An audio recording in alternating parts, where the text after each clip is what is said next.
அன்பானவர்களே, அன்பு வணக்கங்கள். வாழ்க்கையில சந்தோஷமா இருக்கணும், மகிழ்ச்சியா இருக்கணும், ஆனந்தமா இருக்கணும், மொத்தத்துல சிறப்பா இருக்கணும். அப்படிதான் நினைக்கிறீங்க?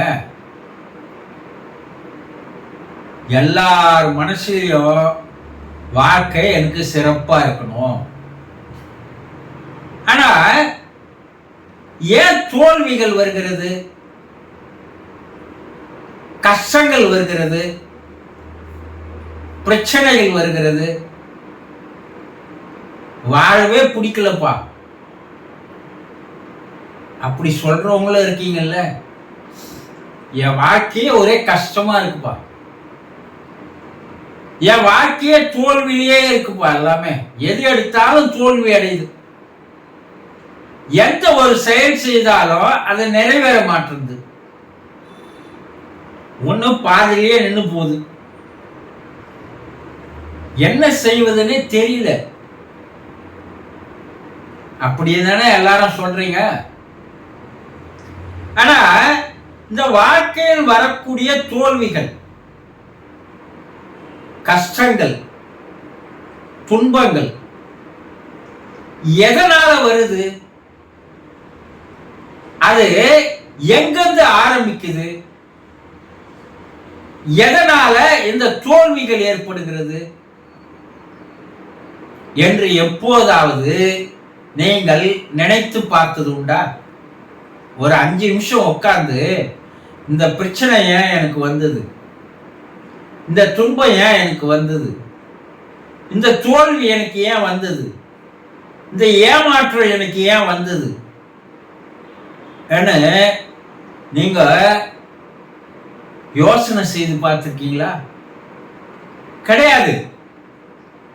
நீங்க வெளியே தான் எல்லாத்தையும் தேடுறீங்களே தவிர, என் பிரச்சனைக்கு யாருன்னா காப்பாற்றுவாங்களா, யாருன்னா தீர்த்து வைப்பாங்களா, என் தோல்வியை யாருன்னா வெற்றியா மாற்றுவாங்களா, இப்படி வெளியே தான் எல்லாத்துக்கும் தேடுறீங்களே தவிர, உங்களுக்குள்ள இருந்து ஆரம்பிச்ச அந்த ஆரம்பம் துவக்கம் எங்க இருந்து வந்தது? என் தோல்விக்கான துவக்கம் எங்க ஆரம்பிச்சது? கேட்டு பாருங்க. உங்க எண்ணங்களின் மூலமாக, சிந்தனைகள் மூலமாக ஆரம்பித்த உங்களுடைய சிந்தனை தான் அதற்கு விதை, ஆரம்பம். உங்கள் சிந்தனைகள் சரியில்லை என்றால்,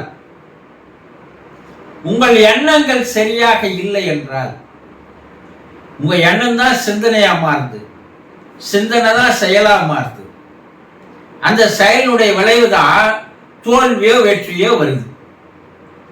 அந்த சிந்தனையினுடைய விளைவுதான் வாழ்க்கையில துன்பங்கள் வருது. இப்ப ஆரம்பம் எங்க? உங்க மனதில் தோன்றிய எண்ணங்கள், உங்க மனதில் உதித்த சிந்தனைகள், அதுதான் ஆரம்ப விதை. அந்த விதை சரியில்லைன்னா விளைவது எல்லாமே சரியாக இருக்க இல்லையா? எதை நீங்கள் விதைக்கிறீர்களோ அதை தான் அறுவடை செய்வீர்கள் சொல்லியிருக்காங்கல்ல. அப்போ உங்களுடைய சிந்தனையும் எண்ணமும் சரியான விதைகளாக இருந்தால் உங்களுக்கு வாழ்க்கையில் வெற்றிகளுக்கு மேல் வெற்றிகள், மகிழ்ச்சியான வாழ்க்கை அமைய இல்லையா? அப்போ உங்களுடைய எண்ணங்கள் சரியில்லை, உங்களுடைய சிந்தனைகள் சரியில்லை. அந்த சிந்தனைகள் எப்படி இருக்கணும் அண்ணா? ஆக்கப்பூர்வமான சிந்தனைகளா இருக்கணும், மாறுபட்ட சிந்தனைகளா இருக்கணும், அது ஒரு புரட்சிகரமான சிந்தனைகளா இருக்கணும். ஏற்கனவே இருந்ததை ஏற்கனவே மற்றவங்க நினைச்ச மாதிரியோ இல்லை நீங்க நினைச்ச அந்த பழைய சிந்தனைகள் உங்க வாழ்க்கையில உங்களை வளர விடாது. மாறுபட்ட சிந்தனைகளை எல்லாம் யார் செய்தார்களோ அவர்கள்தான் பல்வேறு கண்டுபிடிப்புகளை, வெற்றிகளை பெற்றிருக்கிறார்கள். ஒரு ஹோட்டலு, அந்த ஹோட்டல்ல மாவு அரைப்பதற்காக வேலைக்காரங்க இருப்பாங்க. அது இட்லி தோசைக்கு மாவு அரைப்பதற்காக ஒரு வேலைக்காரர். அப்ப அந்த காலத்துல உரல்ல தான் அரைக்கணும், கல் உரல்ல அரைப்பாங்க. அதற்கு ஒரு வேலைக்காரர் இருப்பாங்க. அந்த வேலைக்காரர் அடிக்கடி நின்று போய் விடுவார்.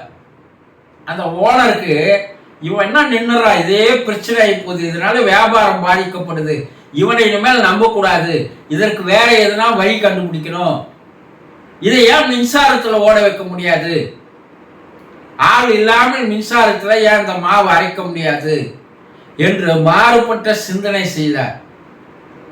இவன் கையில அரைக்கிறான். அவர் என்ன பண்ணாரு, கீழே இருக்கிற கல்லை ஓட விட்டு கல்லு நேரா நிறுத்துற அந்த புதிய சிந்தனை அவருக்கு ஏற்பட்டது. அதனால் வந்தது தான் கிரைண்டர். ஒரு புதிய சிந்தனையை மாற்றினார்கள். சரி, ஒரு நெல் வயல, ஒரு 100 ஏக்கரா இருக்குது நெல் வயல், நெல் விளைஞ்சி போச்சு, அதை அறக்கிறதுக்கு சரியான ஆட்கள் வரமாட்டேங்கிறாங்க, நெல் பயிர் பாழா போகுது, இது என்ன ஆட்களையே நம்ப வேண்டியதா இருக்குது, இதுக்கு என்ன பண்றது, இது ஒரு மிஷின் மூலமா இந்த கதிர்களை அறக்க முடியாதா என்று ஒருவன் சிந்தனை செய்தான். இதற்கு ஏதாவது மாற்று வழி கண்டுபிடிக்கணும்னு பல நாள் யோசனையில இருந்தான். அவன் ஒரு முறை முடி வெட்டுறதுக்காக சலூன்ல போய் உட்கார்ந்தான். அந்த முடி வெட்டுற மிஷின் அவன் தலையை வெட்டும் போது அந்த யோசனை அவனுக்கு வருது, இதே போல ஒரு பெரிய மிஷினை உருவாக்கினால் நெற்பயிரை கட் பண்ணலாம் இல்லையா, முடி நிக்குது அதை கட் பண்ணுது, நெல் பயிர் நிக்குது அதை கட் பண்ண இல்லையா என்று அவனுடைய மாறுபட்ட சிந்தனையின் விளைவாக வந்ததுதான் நெல் பயிர் அறுக்கும் எந்திரம். இப்படி சிந்தனையை மாற்றினார்கள். அந்த மாற்றியதன் விளைவாக தான் பல்வேறு கண்டுபிடிப்புகள் வந்தது. அவர்கள் வாழ்க்கையில மிக மிக மகிழ்ச்சியாக, சந்தோஷமாக, வசதியாக வாழ ஆரம்பித்தார்கள். இப்ப ஷாம்பு பாக்கெட்டு அந்த காலத்துல பணக்காரங்க தான் அதை வாங்க முடியும், நடுத்தர மக்களும் ஏழையும் அதை வாங்க முடியாது. ராஜ்மோகன் அவர்கள் யோசனை பண்ணாரு, என்ன பண்ணலாம், இத பாட்டில்னா 100 ரூபாய்க்கு போகுது, 100 ரூபாய் கொடுத்து ஷாம்பு வாங்க மாட்டான், என்ன பண்ணலாம், அதை சேஷையில 1 ரூபாய்க்கு எடுத்துன்னு வந்து ஏழைகளுக்கும் கொடுக்கலாம் என்ற ஒரு மாறுபட்ட சிந்தனை வந்தது. அந்த சிந்தனையின் விளைவாக தான் வெல்வெட் என்ற ஷாம்பு முதல்ல 1 ரூபாய்க்கு கிடைச்சது. அந்த வியாபாரத்தில் அவர் கொடி கட்டி இன்று வரைக்கும் பறந்து கொண்டிருக்கிறார்கள். இப்ப மாறுபட்ட சிந்தனைகள் எப்போது வருகிறதோ அப்போது வாழ்க்கையில் புதிய கண்டுபிடிப்புகள் உருவாகிறது. அது போல உங்களுடைய சிந்தனைகள் வாழ்க்கையில எப்படி வெற்றியை கொண்டு வருவது, எப்படி மகிழ்ச்சியாக வாழ்வது, எப்படி சந்தோஷமாக இருப்பது, எப்படி வசதியாக இருப்பது, இதற்கு உங்களுடைய சிந்தனைகள் மாறினால் ஒழிய, நீங்கள் சிந்தனைகளை மாற்றினால் ஒழிய உங்களால் வாழ்க்கையில் வசதியான வாழ்க்கையை உங்களால் வாழ முடியாது, சிறப்பான ஒரு வாழ்க்கையை உங்களால் வாழ முடியாது. இன்றையிலிருந்தாவது உங்கள் சிந்தனையை மாற்றுங்கள். பழக்க வழக்கங்கள் மாறும், குணங்கள் மாறும், செயல்கள் மாறும். அதன் விளைவாக நீங்கள் ஒரு சிறந்த, சிறப்பான, சந்தோஷமான வாழ்க்கையை உங்களால் வாழ முடியும் என்பதை நம்புங்கள். சந்தோஷம்.